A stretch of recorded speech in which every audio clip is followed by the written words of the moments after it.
This is Bringing the Darkness to the Light with Catherine Nadal, professional psychic medium. Today's guest is Jason McMaster. He is known for his great work in Dangerous Toys, Watchtower, and today we're going to discuss the new Night Terror album. It's a pleasure to have you on. Yeah, thanks for having me. It's good to be here. Wow. You know, I looked into your history and it's beyond impressive. I mean, I remember Dangerous Toys. Everyone remembers Dangerous Toys, but your incredible work with Watchtower can't be, overlooked at all. I mean, there's huge fan base still around for both of those big bands. And then I realized you have so much your hand has been in a lot of things over the years, and you've been noted to be in the Music Hall of Fame, and I think even a pair of your pants are somewhere in a Music Hall of Fame somewhere. Yeah, recent induction, Dangerous Toys, into the Metal Hall of Fame, and then an old pair of pants I wore in an old Dangerous Toys video were hanging up in a Texas music museum somewhere. So, yeah, Fort Worth, I believe. Fort Worth, near Dallas. Wow. I find that so cool. I'm really a girl of the 80s, so I really enjoy all of that. So, awesome. Yeah, really incredible. So I just want to go back a bit. You know, I don't know you or how you entered into music. So were you always musical? Did you come from a musical family? How did it all start for you? Yeah, I have three brothers. I grew up in South Texas and Corpus Christi down in the Gulf of Mexico, and I discovered Elton John from the babysitter across the street. And I was probably 6 years old, 7 years old or something. You know, my memory of just hearing it was Goodbye Yellow Brick Road. So that'll put a year on it.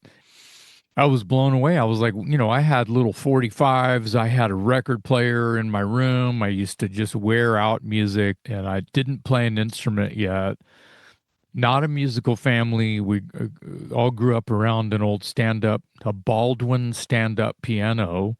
But, none of us can. My oldest brother, Mitch, played a little bit. He may have taken some lessons, and I used to sit around in diapers and watch him play. But I started buying Elton John records. I would Christmas and birthdays and things like that. I would just add anything Elton John, and I became obsessed with just what he was doing, and I didn't have any sort of gauge yet. And then I realized that my older brothers had these awesome growing record collections, and I was like, oh, I need to get into other things besides, because I had like 10 Elton John records by the time I was 10 years old.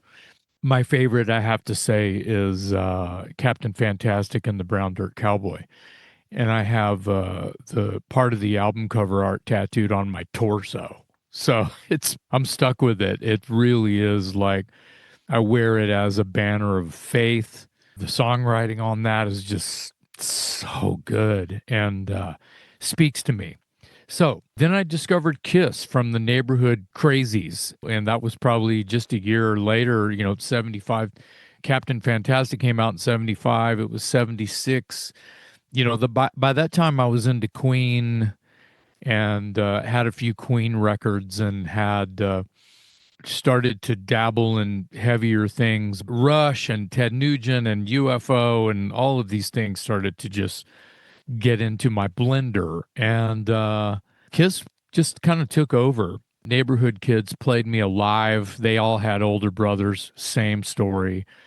And they said, check this out. And, Kiss Alive, and my mind is just exploding. I remember saying out loud, these guys are having more fun than Elton and Queen put together. So I just started buying Kiss records after that and became completely obsessed, exactly like I was with Elton just a few years prior. So that's kind of where Kiss being gateway band to being a metalhead. And then eventually, I couldn't find it faster and heavier and darker and meaner and thrashier enough as, when the 80s came. So I started playing bass at around 12 or 13. My first concert was Rush with UFO supporting in 1977. I was 12. that was, I shed tears. It was a religious experience. I was like, I may be able to say these guys are magicians to me. They're making me cry. How is this translating in an emotional way, making me freak out that bad? Like, I'm not in pain. I'm safe. How am I having this incredible outpouring of love? So that brought me here today. But yeah, I started my mother and my oldest brother Mitch bought me a used bass guitar because they knew when I grew up, I just wanted to be Gene Simmons. And I started just playing along with my records and self-taught. I've never had a lesson. I moved to Austin from Corpus Christi. I moved to Austin, Texas in 1980, maybe. So I would have been 16, 15, 16, something like that, 17, maybe. Who knows? Who cares? And I formed a band and I was playing bass and we couldn't find a singer. And so me and the drummer ended up becoming singers, and we knew we were terrible, but we were better than our buddies coming over to audition for our stupid little band saying that they were singers. And we didn't care that we were terrible. We just knew we were better than what we had. So 6 months later, we found ourselves in need of a guitarist for whatever reason. And, we're only 17 years old, short lived. So I hadn't been singing I was a singing bass player, right? All new to me, singing and playing bass at the same time. It only had maybe 3, 4 shows and under my belt that I'm still a dumb teenager, still haven't had any lessons, right? So anyway, we're looking for a guitar player and we think that we're, hot enough to, just start calling around and not, not headhunt anybody, but I was still fairly new to Austin. So, and my drummer was my boy. He's still my best friend. His name's Mike Solis.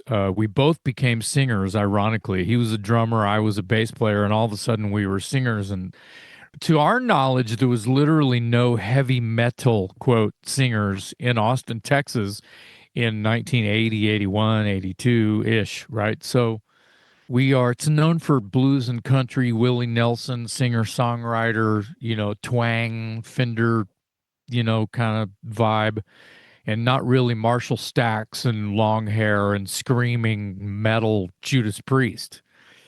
Well, that's what we wanted. And anyway, I found a little ad on a bulletin board in a music shop, center of town.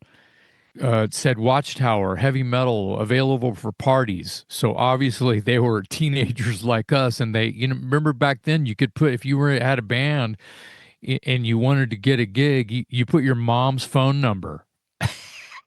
You can't put your mom's phone number on your ad anymore. Yeah. Hey, mom, put your phone number on there. You got crazies calling all the time now. Anyway, met a guy named Billy White, played guitar in a band called Watchtower. Billy later on became a guitar player for many, many other people, but original founding member of Watchtower. Played on a Dokken album with Peter Baltes from Accept, Mickey D from King Diamond, Motorhead, Scorpions. Everybody knows Don Dokken. The other guitar player was John Norum from Europe. Anyway, I talked to Billy. He's like 16. I'm like, hey, you don't know me, but I'm not trying to steal you, but my band needs a guitar player. Do you know anyone? And he goes, I've heard of you. You should come over. Fast friends. A week later, I'm their singer. And it was weird being a singer, no bass around my neck. It was just so everything I know about being a front man, I cut my teeth in the band Watchtower. So Watchtower is very special to me for a lot of reasons, that being a big one. And then, Billy wanted to go do other things, and I left Watchtower around 88 to front Dangerous Toys, which was this new thing I was doing on the side. I started moonlighting, if you will, with Dangerous Toys, and 6 months later, we got a record deal. It just hit us like a bus. In less than a year after meeting the Dangerous Toys guys, writing a few tunes with them, less than a year later, I'm at Sound City in Van Nuys, California, recording the first record with Max Norman, who produced this little song called Crazy Train. I can stop talking if you'd like to ask a question. No, listen, I'm just absorbing it all here. Yeah, no, It, it's really incredible. Tell me how it felt, to be hit with this offer and, the stardom like that, especially since it seemed to catch on really fast. yeah, a lot of people would, and I would agree with them that it happened sort of overnight sensation, like too fast for the toys. But, everybody was looking for a new Guns N' Roses. I think that hair metal killed hair metal. I don't think grunge killed hair metal because everybody was looking for a new Guns N' Roses. So they just signed up with anybody who had tattoos, long red hair, and sang real high or whatever. Whatever the potion they wanted to make and sell on the shelf, that's what they did, and they shot themselves in the foot. And hey, don't ask for something and then not like it after you get it, right? Because I think they just signed anybody and everybody. Some of them were great, and some of them were lucky enough to stick for a little while, like Dangerous Toys, but not everybody did. They got to make one record and then they disappeared like completely, or they broke up or whatever. And then they got mad and said grunge stole their career, which I think is not correct. I think that it was oversaturated with okay butt rock bands. I hate the term hair metal. Whatever, Camaro rock, you can make fun of it all you want, but hair metal is just so dumb. That doesn't even make sense. So you look up some greatest hair metal hits and freaking AC/DC is on there. It's like, wait, what? You're going to call AC/DC a hair metal band? See what I mean? It just doesn't, it's so diluted. It doesn't, it's like Rockstar is now an energy drink. See what I mean? They messed it up. Everything shoots everything else in its own foot at some point. That happening really fast.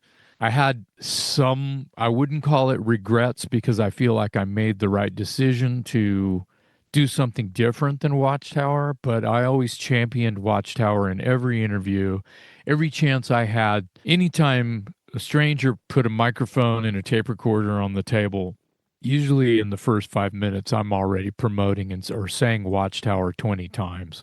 Even though I wasn't fronting the band anymore, I championed the band because I owed it so much gratitude. So there's that little bit of, here I say guilt, and it's not really a guilty thing.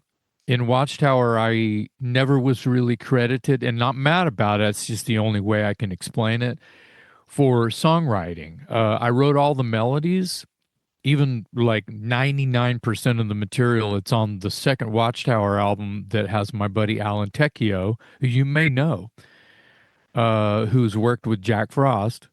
He and I were pen pals as early as 85, 86 or something. And he was who I slated to replace me in Watchtower when I took the Dangerous Toys deal with Columbia. I had a chance to literally write lyrics and write my own songs top to bottom with these guys I barely knew in Dangerous Toys, but they were cool guys, and we were all learning so much from each other and so much about just the business. I mean, even though I had, almost a decade of hours in Watchtower, still green, still young, 21, 22, figuring it all out. It was wild. The best description is, yeah, I was hit I stepped into the street and was hit by a bus full of money and didn't know how to, okay, here we go. But yeah, I really learned how to write better songs working with name producers, Roy Thomas Baker, who did Queen and Journey and The Cars and Bad Company, and everybody did the second record. And I learned from him too, some good, some bad. So yeah, and then the Toys went on to release a couple of independent records as well. And it's been a great journey. And along the way, I just use the knowledge I've picked up. I'm not young anymore. So that's good too. Well, I can listen to you forever because I find it really fascinating the way you describe yourself. You were really young, but you also acknowledge something that you felt that you had seen in yourself when you were with Watchtower, and you knew that you were a songwriter. And to step away from that, knowing that you had the opportunity but also that the current band that you were with wasn't utilizing that maybe enough to go into Dangerous Toys just proved successful for you, and Mm, that you were able to find another skill set that you were mm. not just successful at, but able to document being on an album and having those lyrics and have all that music behind it. That's in itself a gift. Yeah, you're not wrong. It's 100%, but and I'm not trying to one up what you just said, but it's interesting. Everything you said is interesting back to me because I have to still give credit to Watchtower for showing me things that I didn't know maybe existed. Watchtower is not just a rock and roll band. It's not of this earth. It's actually this very an arguable commentary that, but very popular opinion that Watchtower, as young high school students, inadvertently, accidentally created a genre of music. Trifold times 10 times 1,000. I learned so much within this small club of kids who were writing this incredible sort of like quirky, stewed in heavy metal, new wave of British heavy metal and Rush and Iron Maiden and all of the bands we love who are metal bands, but also this sensibility to different odd jazz time signatures and crazy stop start riffing before it was a popular thing at all, from death metal to just proper melodic prog metal, such as Dream Theater. I was pen pals with Mike Portnoy from Dream Theater as well, around the same time that all these other, I was pen pals with James Hetfield and Jason Newsted and Alan Tecchio and Chuck Schuldiner from Death, Gene Hoglan from Testament and Opeth and Death Clock. And to get the respect even after I left Watchtower, Dangerous Toys also had this other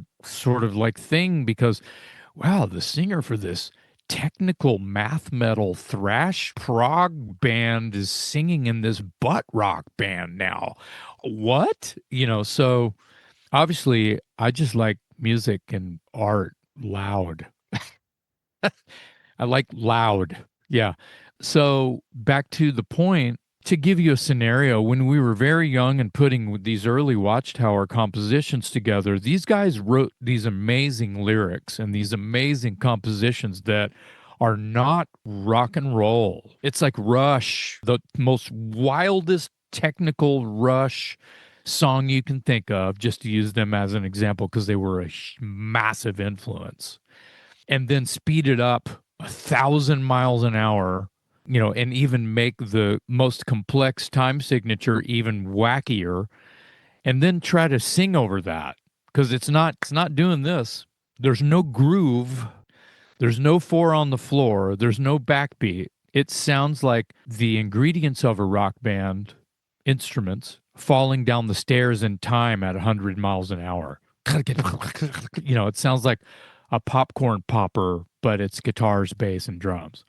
And so I'm going to sing over that. So they're handing me lyrics that they've written and I'm reading them, and they read like a newspaper headline on world news and war and nuclear fallout and 3 Mile Island, and which became popular very fast. I joined Watchtower in May of 1982, and these young dudes are writing lyrics like that about social fear and news headlines. We have a song called Instruments of Random Murder about the Tylenol murders. You remember when someone was I do. put cyanide in the Tylenol? That's like a news head. Well, we have a song about that.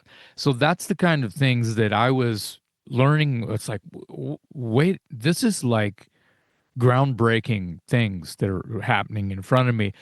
And the whole time, we don't know it. We don't know that this is going to become a trend, especially in metal bands. Like, Megadeth did stuff like that. And even Metallica did stuff. Metal bands would go on to just, we're not writing about the occult and we're not writing about sex, drugs, rock and roll. Wait, what? We're not writing about blood and gore, which also was thematic to many, many things. The funny thing is someone like Queen and Alice Cooper and everything I just mentioned, they're writing about all of it. I think you bring up a good point, though, because in the 80s, what you were doing was messaging, and you were messaging what was happening around the world, because we had a lot of political things happening in the 80s, but Yes. also a lot of people will remember around the late 80s that the lead of Twisted Sister, Dee Snider, he actually took on Congress, and Yes. he was fighting for music because they wanted to Yes. shut it down. And I find it very curious about how you were talking about Watchtower and about how you were capturing kind of the news and what was going on in the world, where most people in the 80s, they didn't want people to talk about it. They wanted you to switch the channel. It wasn't a lot of conversation. It was like, move on. We don't need to focus on that. And you were drawing attention to it, which was exactly the message that Dee Snider wanted, to help the kids understand what's happening, and the music helps them understand. So I think that's incredible what you were just saying there. Yeah, Tipper Gore Dee brought up a point. It's like she was quoting lyrics from Under the Blade, thinking that it was some kind of suicide, pro suicide, or some kind of just really dark theme. And he was joking, saying, I was having my gallbladder taken out, or something silly like that. And it's very metal. Twisted Sister was not just, we're not going to take it, to the melody of O Come All Ye Faithful, which that's what it is. People don't get that, but it is. And I think it's genius. Dee is one of my idols, and he knows it because I've told him. Speaking of Twisted Sister, people couldn't get past how loud they were visually to listen to the songs and give them any credit at all. Him sort of defending for the world, along with John Denver and Frank Zappa, that is an incredible moment in the Reagan era. Hardcore punk bands were writing about the exact same thing that Watchtower was writing about. The Dead Kennedys were writing about politics. All of the hardcore punk bands were writing about that. And Watchtower, even finding an audience was tough when you're playing this weird music that doesn't fit anywhere, and you can't promote yourself. How are you going to make a flyer? Well, how are we going to describe our band? You can't say, hey, come see our rock and roll band. It's not a rock and roll band. So guess who we played with? The hardcore bands. So here's these long-haired heavy metal kids playing fast and crazy, and I'm singing real high, like, 80s metal singer like Judas Priest or Geddy Lee or whatever, because those were my guys. And it's this crazy, frenetic, out of control noise fit perfect with the Skins and the Punks and the Mohawks and it was crossover before our very eyes. Crossover was happening, which is a whole other show. I'm so impressed with you. I mean, just reflecting on the beginning of the interview, how you said that you are untrained, like you never took any classes. It's a gift that I believe people are born with. You're born with it, but the best part of the gift is that you discovered it and shared it. And that's incredible, because you could have just kept playing records and not pursued it, but you did. The outcome has been phenomenal. Thank you for saying that. I didn't know that playing shows in front of people would be like flying without wings. Levitation. That's what singing is to me. Levitation. In the garage when I'm 12 and 13, just banging on wood and wire, trying to make something from nothing, which is the magic that I was searching for. It's kind of like I'm talking about a religion, and maybe I am, but the word religion doesn't really fit because it's a bad word, kind of. It's very important that I write a song tomorrow, that I wrote one yesterday, that I try at least to keep the studio lights turned on so I can have this outlet, whether I play live concerts or not, even though that's where I really feel like I'm levitating or moving mountains. To bring out and get a reaction from anyone or anything is important to me. So, after all of this, how did you see like your life unfolding? Because now we're looking at Night Terror as an album. How did you see like how your life just unfolded from one project to another? Because when I looked at your bio and I looked at all the work, you're in so many bands and you've been doing so many collaborations over the years. I don't even know where to start. Do you want to do a synopsis of everything you've been involved in? I mean, when you break it down, I'm here to talk about myself. Let the name dropping begin. That feels a bit gross. I should have a little bit of pride, sure, and I should be happy because this is what makes my heart race. And my family knows how important it is to me. The first real thing where there was original material and I was the front person was Watchtower, as we've confirmed.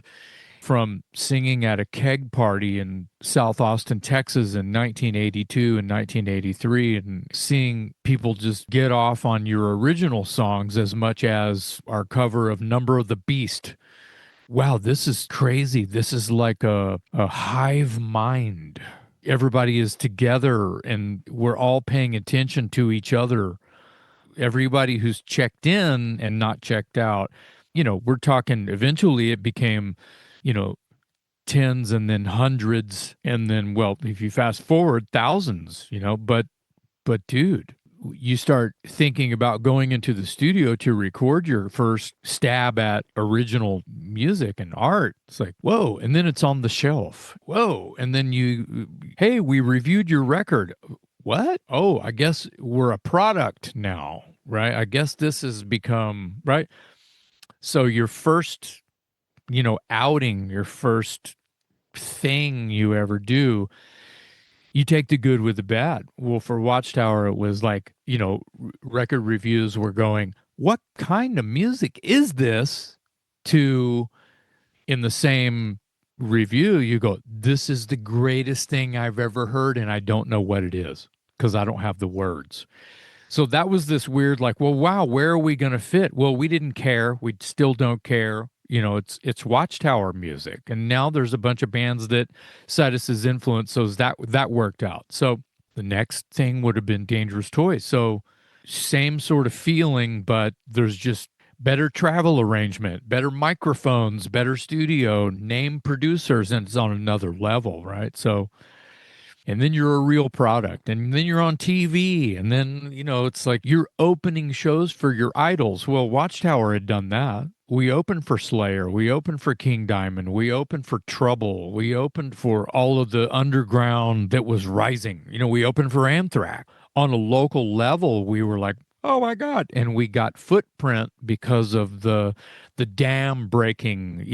Next thing you know, the underground bands are on tour with Ozzy, and then like the next thing you know, they're not opening for anyone. And I'm talking about all of a sudden they're the headliner and they don't open for anyone. And the goal was never to achieve that success part of this conversation. The goal was what we were talking about a minute ago. I'm blessed to be able to form a sentence, much less into a microphone with a melody attached. And once that becomes the natural high, and it does bring out an emotional response in the listener, everyone's got a different favorite song. It's not just the hit. No, I don't like that one as much as I like this one. It's like, oh, that's new. So that starts happening. And then you realize, oh, okay, well, everyone has their own emotional value to something that someone created. It doesn't have to just be me.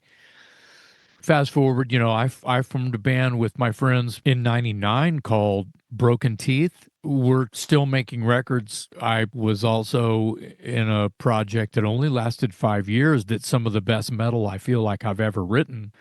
And I was back to playing bass and singing. And that band was called Godzilla Motor Company. And that was between like 98 and 2002. It was kind of a Spinal Tap thing. We went through like 3 drummers. So you can imagine just it was easy to let that go by the time that I had all these other things that I had to attend to, other projects and other songs to write. And yeah, I'm not going for drummer number 4. Let's just call this one a day. And that record, the Godzilla Motor Company, was finally released during COVID, and you can find it on Bandcamp. The thing is wouldn't it have been great if I could have been in Watchtower the whole time, and Dangerous Toys, and 20,000 other collaborative things, whether they toured or not, whether they had big record deals or not. Back then, it was a little bit frowned upon by managers and record labels because of the fear of conflict of interest and a calendar juggle. That threat is real all the time. Now it's like so commonplace. It's like people used to joke about Mike Portnoy because he was in 20 bands at one time. That sort of sucked him out of Dream Theater there for a minute. I don't know the story, but I can see a cartoon of the band giving Mike the ultimatum. It's like, well, it's Dream Theater or everyone else. And I guess he wanted, I don't see why I can't do all of it. Da, da, da. I get that side, but I understand them feeling we want Mike all the time. Now it's normal to be prolific and busy with scratching all your itches and not just the one. There's so many things. There's a band between 2014 and 2019. We released a couple of records, a studio project called Howling Sycamore, that was probably the closest thing to Watchtower or progressive weirdo metal, I like to call it, that I had done in a long time. Mastermind multi-instrumentalist David Tiso, an Italian death metal musician who plays all kinds of classical lute and all kinds of weird stringed instruments. I don't even know what they are. Howling Sycamore was sort of this breath of fresh air for me because, like I said, it was this sort of back to prog metal. And I had done little 1-song, 2-song collaborations with other people along the way, but this was 2 records worth. And again, I was singing over his compositions with his lyrics. And that's fine because I don't care whose lyrics they are. If they're moving me, I'm going to sing them like they're coming from in here. It's kind of like someone covers a Bob Dylan song like Jimi Hendrix All Along the Watchtower, and it's like, he made it his own. It's like, I'd rather hear Jimmy sing it than Bob any day. He sang it like he wrote it. So that's how I feel when that happens. Yeah, I mean, there's just so many things that I could talk about. I'm really proud of Broken Teeth, which is back to roots. It's very AC/DC, the common man would say. Started out as a AC/DC rose tattoo worship, turning into something that would sound like Back in Black, but when it grows up, it wants to be screaming for vengeance. Full on classic, something that's 79, 80, and ending around 84, sprinkled with Motorhead on top. Kind of shuffly, boogie, rock and roll, but with teeth, broken teeth. Didn't mean to be cheesy there, but yeah. You're funny. There's a lot of stuff in my body of work, and it's not one color. So here we are, and my newest thing is Night Terror, which is great. And I met Jack along many, I'm a Sabotage fan, and I saw him with Sabotage and Fate's Warning, God, decades ago now. And I may have met him then in short because I knew, some of the Fate's Warning guys. And, over the years, I'd run into him and talked to him, and what a sweetheart. His collaborations with my friends in his project Seven Witches, being first James Rivera from Houston and the metal band Hellstar, who Watchtower has played hundreds of shows with because it's Texas metal. And then, ironically, Alan Tecchio on another Seven Witches record, we are one, me and Alan. When Jack calls me just a couple of years ago to do this thing with him, I'm full well thinking, oh, the new Seven Witches. I'll be your boy. I'm your man. Sure, let's go. This is an honor. Great. I will follow in the footsteps of my brethren in chapter 3 of Seven Witches. And then he changes the name of the band after I write a song for him called Terrors in the Night. We're changing the name of the band to Night Terrors. Night Terror. Oh, okay. That sounds familiar. Great. Sounds good. But what about this footprint you have with Seven Witches? Oh, we're going to title the record something that fits that theme. So we still have the connection to Seven Witches. And I'm like, okay, well, what are you going to call it? Oh, I don't know, something. And then he says something that I don't even remember because I'm like, well, I thought you said you're going to tie it in with Seven Witches. Shouldn't it be something like Return of the Witches? And Jack's response, that's great. I'll use that. Cool. Writes it down, hangs up on me. I'm like, you're welcome. That's awesome. That sounds exactly like Jack Frost. Well, and, bless his heart. He's the best. He's the happiest, go luckiest kid on the street. He got a new bike. He's he's just nuts. And all these fun, cool things keep falling in his lap, just like he fell in mine. Yes, that's a very good description. So tell me about Night Terror. Tell me about these songs. We're going to end the interview with Night Terror, but I know there's like 5 original songs. I know you cover Lights Out by UFO. So tell me about writing those songs or how those songs kind of came about. Yeah, I still haven't met Dennis and or Carl, and I've barely met Jack. I've met Jack this time. So I'm holding up one hand. We've always hit it off, of course, and now we're buddies and it's all good. But to just add to the stories I just told regarding Night Terror, he started sending me songs.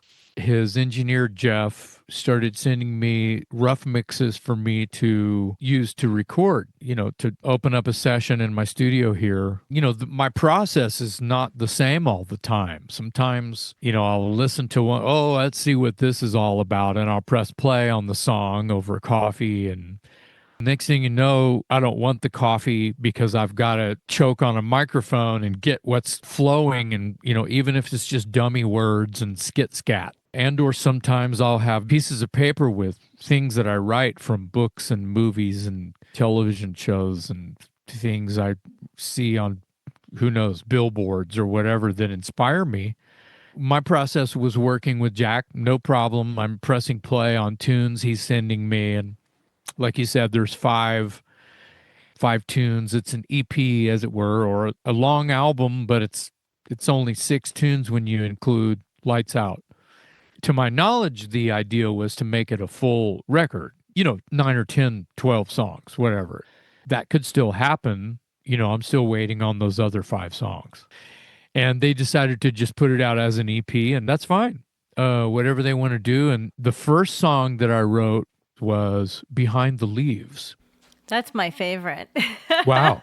That's the very first one. That is my favorite. Okay. I already texted that to Jack last week, and I was like, I don't know why, but that one caught my attention. It stands out for me.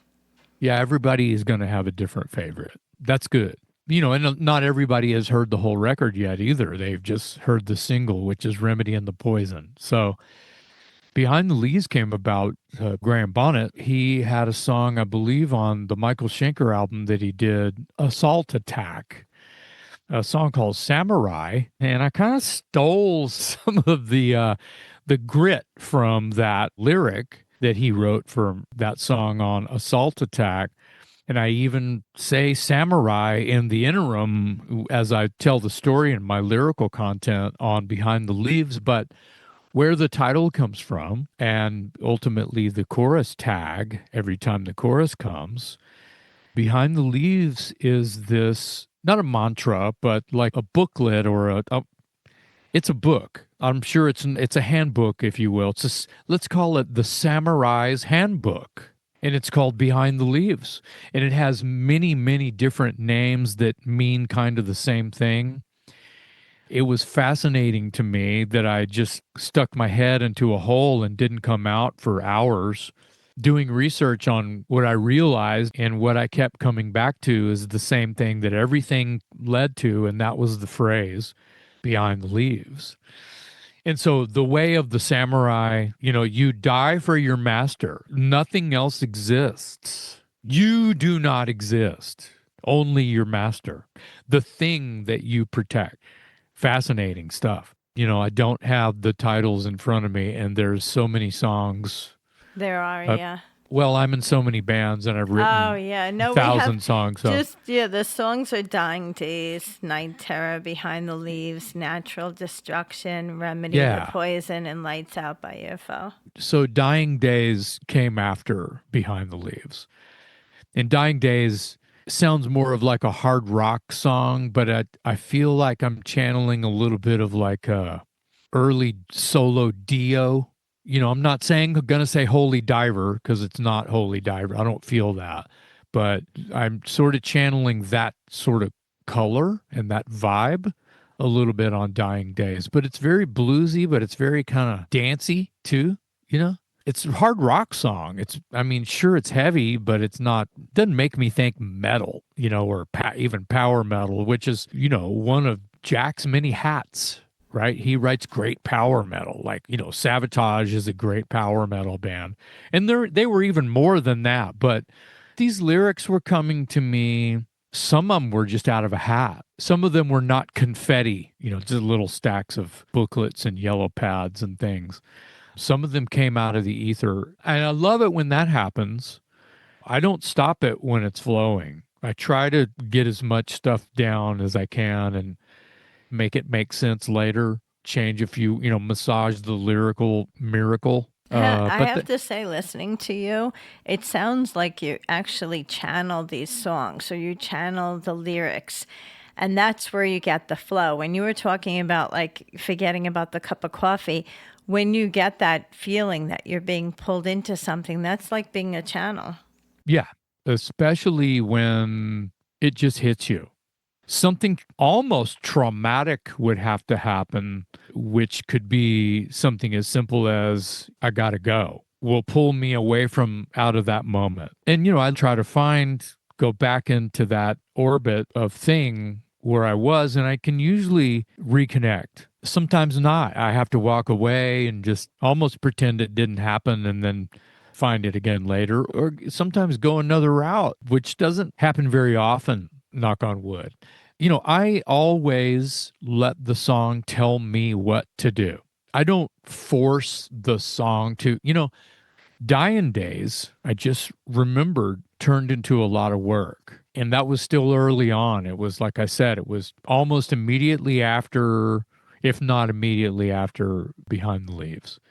And I remember the arrangement of the composition that I was working with, the song map, felt incorrect to me because I would get into this whole thing and then the band would go somewhere else. And I'd be like, wait, this part should be longer.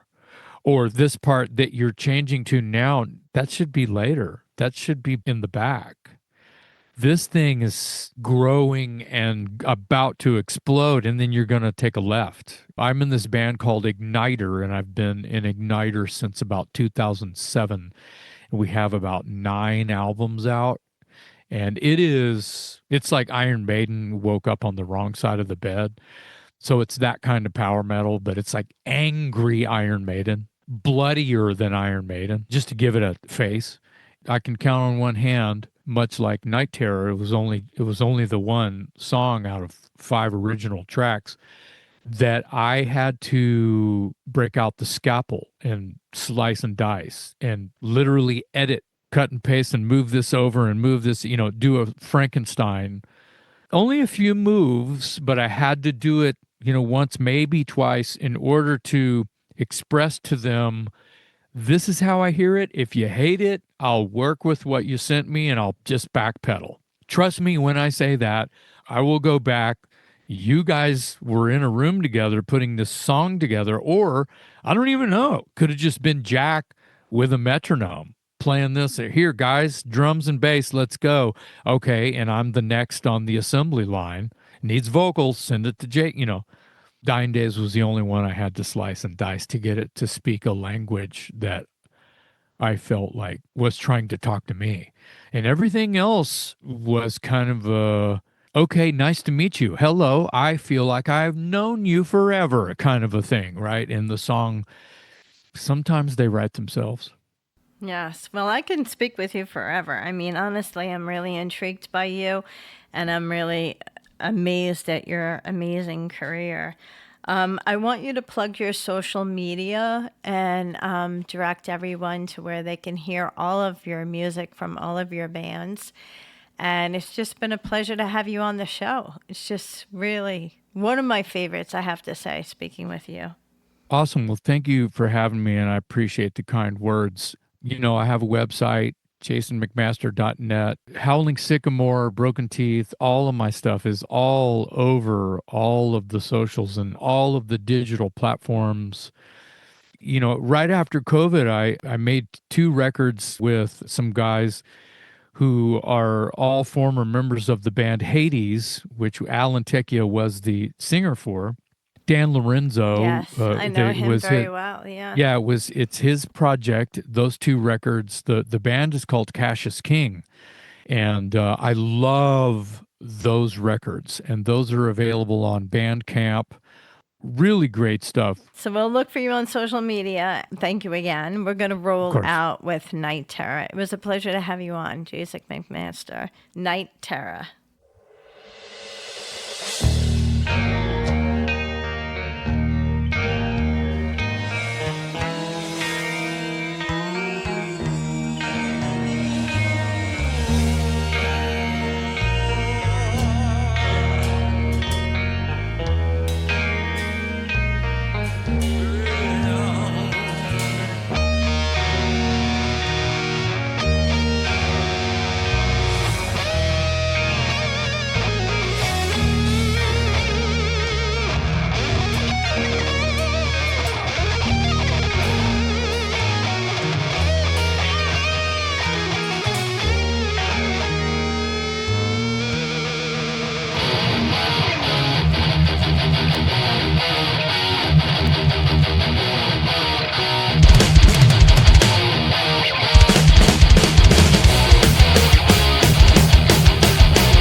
You have been listening to Bringing the Darkness to the Light with Catherine Nadal, professional psychic medium, Dream Central Station, LLC.